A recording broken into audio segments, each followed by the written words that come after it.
मराठी, ते धडक ते धडक. विटेकरांनो, तुमच्यासाठी मेगा डिस्काउंट ऑफर.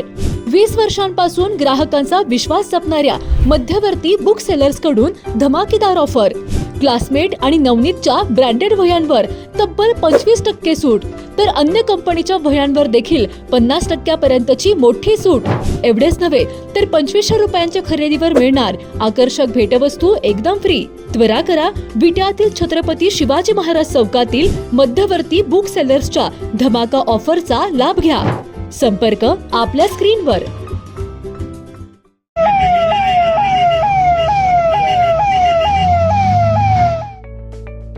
विटेकरांनो, फक्त तुमच्यासाठी श्री सिद्धिविनायकची सर्वात स्वस्त अत्याधुनिक कार्डियक अँब्युलन्स. अनुभवी डॉक्टर आणि आरोग्य सेवकांच्या उपस्थितीत 24 तास उपलब्ध. सांगली आणि कराडसाठी केवळ 6,000 तर कोल्हापूरसाठी केवळ 9,000 रुपयात कार्डियक अँब्युलन्स उपलब्ध. विटेकरांनो, सर्वात स्वस्त अँब्युलन्स सेवेसाठी स्क्रीनवरील नंबर आत्ताच सेव्ह करा. ज्येष्ठ नेते गंगाधर अप्पा लकडे यांनी विट्यात दमदार भाषण केलंय. हनुमंतराव साहेब हे राजकारणातील व समाजकारणातील एक सुसंस्कृत व्यक्तिमत्व होते. हनुमंतराव साहेबांनी कधीही सूडबुद्धीने राजकारण केले नाही, असे सांगत गंगाधर अप्पा लकडे यांनी हनुमंतराव साहेबांच्या आठवणींना उजाळा दिलाय.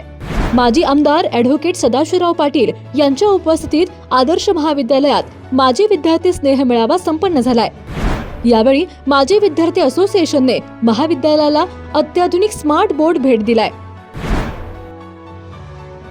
तर विट्यातील सुप्रसिद्ध चार्टर्ड अकाउंटंट सचिन अब्दर यांनी देखील कॉलेजला मोठे गिफ्ट दिलंय.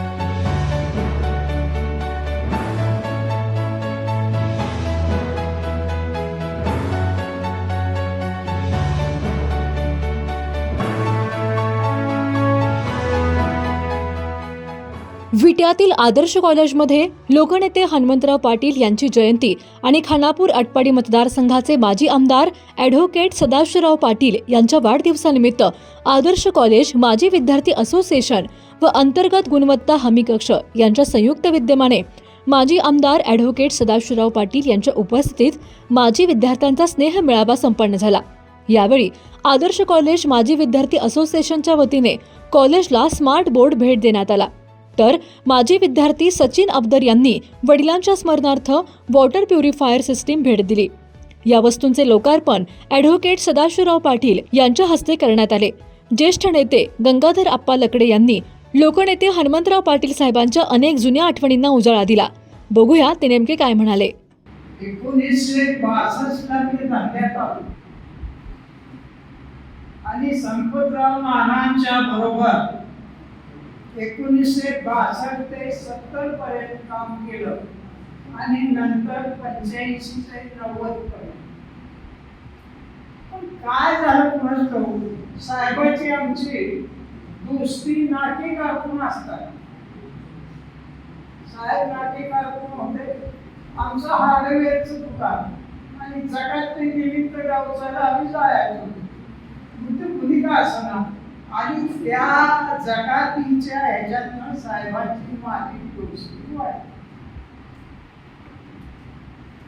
70च्या अगोदर हनुमंतराव साहेबांनी मला बोलवून घेतले आणि म्हणजे आपण एका गावचे आहोत आणि तुम्ही जर आमच्या बरोबर आला तर मलाही साथ मिळेल. ठीक आहे साहेब म्हणून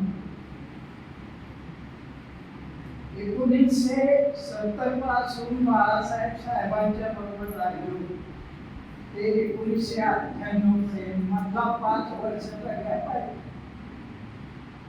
म्हणजे साहेबाचं व्यक्तिमत्व कसं होतं, 6.5 इंच उंची, जवळजवळ 6.5 फुटाची उंची, अलगांड शरीर, 10 वार धोतर सुद्धा गोट्याच्या वर आणि 4.5 मीटरचा सदरा लागायचा आपल्याला 2.5 मीटरचं करू 4.5 मीटर साहेबांना शर्टला कापड लागायचं त्यावेळेला शर्ट शिवायचा पायात चप्पल एकाही चांभाराला शिवता येत नव्हती एवढा मोठा पाय बाजी चांभार दरवर्षी साहेबाला 1-2 चपला आणून द्यायचा बाळासाहेबांना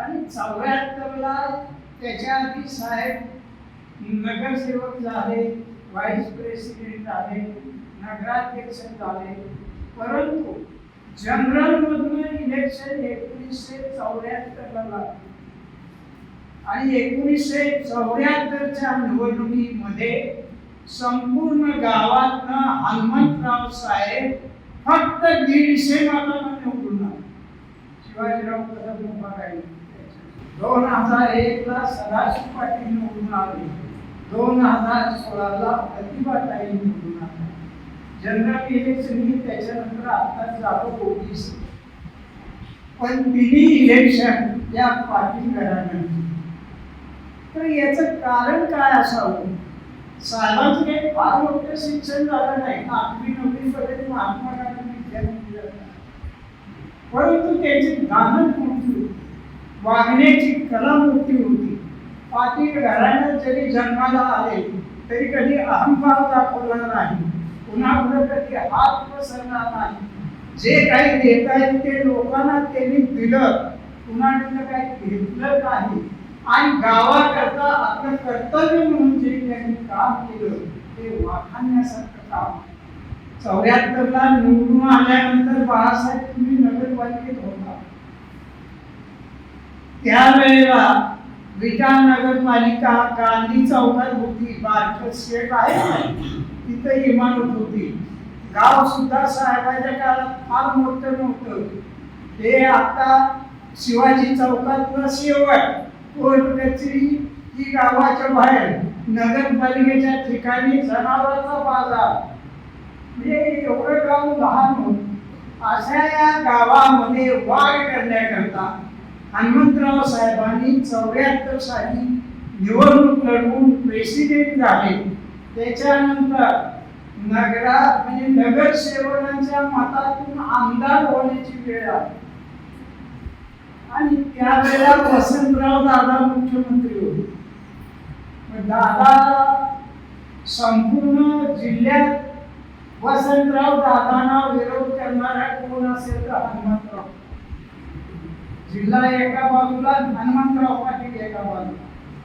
शिवाजी पुतळा साहेबांनी बसवला वसंतराव दादांच्या हस्ते उद्घाटन होतं आणि हे त्यावेळेला नॉन-मेजॉरिटी लागलं होतं आणि ते उद्घाटन करायचं म्हणून दादा यायला लागले होते महाबळेश्वरला आले आणि त्यांना कळलं की विटा गाव बंद आहे का तर त्या पुतळ्याचं उद्घाटन साहेबांशिवाय होत नाही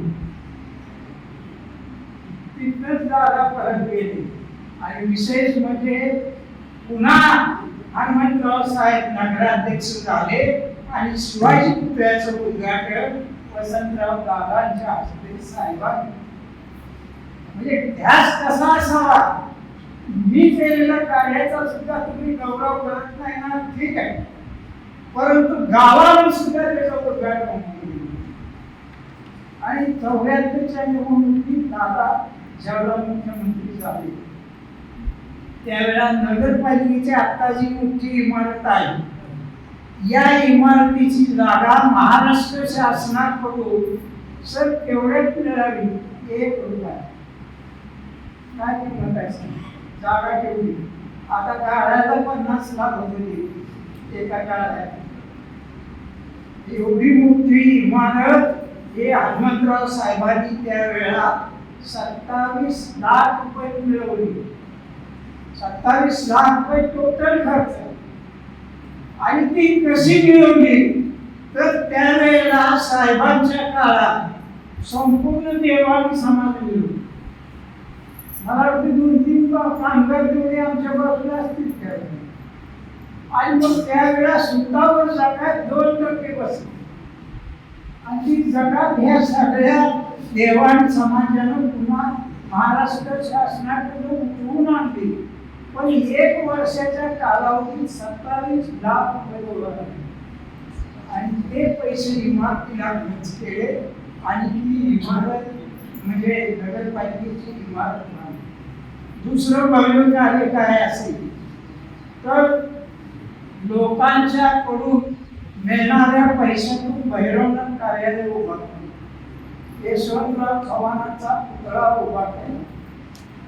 कितीतरी त्यांच्या शिक्षणाच्या मानानं जर बघायला 1980 ला एक आमदार झाला.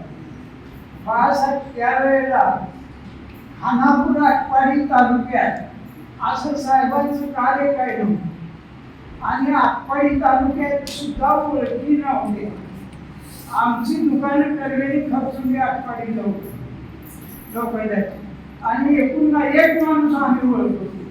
मग साहेब एकच म्हणले गंगाधर आपण बरोबर घेऊया आणि प्रचार करूया. आतापर्यंत एवढे आमदार झाले, परंतु आमदार झाल्यानंतर आमदार निवासाची जागा ही पहिल्यांदा हनुमंतराव साहेबांच्या कारकिर्दीत बॅरिस्टर अंतोरे यांनी दिली.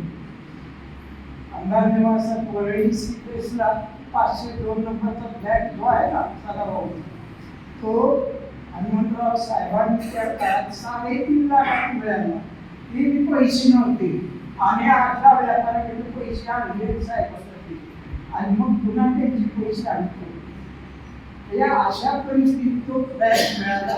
आज त्या फ्लॅटची किंमत नाही म्हटलं तरी 15-20 कोटी रुपये. फक्त जिद्दी कसा असावा पालक, या निमित्तानं पालक सुद्धा कसा असावा हनुमंतराव साहेबांसारखा. सदाशिव पाटलांचं हायस्कूल पर्यंत शिक्षण घेतलं झालं. त्यांनी ठरवलं की याला शिकवला तर मुंबईत भाऊ ग्रॅज्युएट झाले, LLB झाले आणि पूर्ण शिक्षणात तज्ञ त्यांना केले. आणि साहेबांनी 20 वर्ष नगरपालिकेवर सत्ता चालवली.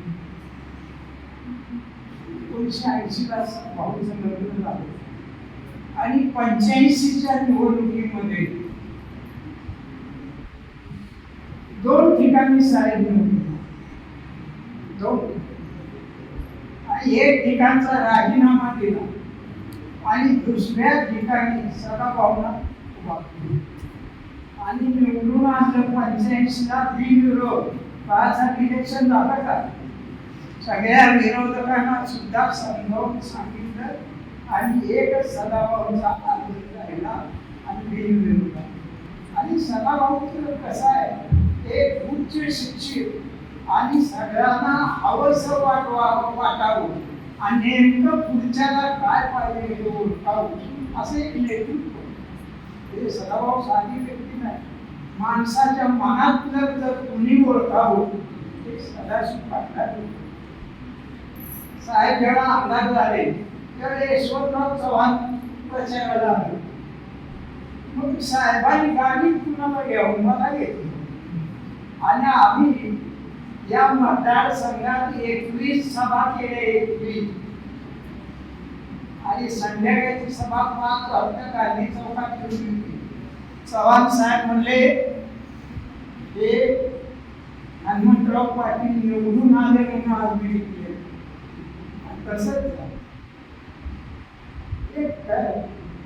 हनुमंतराव साहेबांना यशवंतराव चव्हाणांनी सुद्धा किती लाभले हे उदाहरण या निमित्तानं सांगण्यासारखं आहे.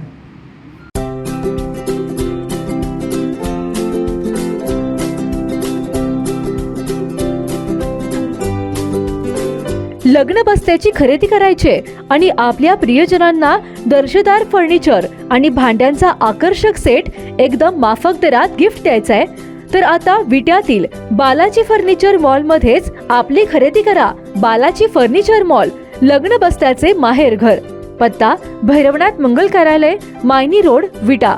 संपर्क आपल्या स्क्रीनवर. जिओ मराठी, ते धडक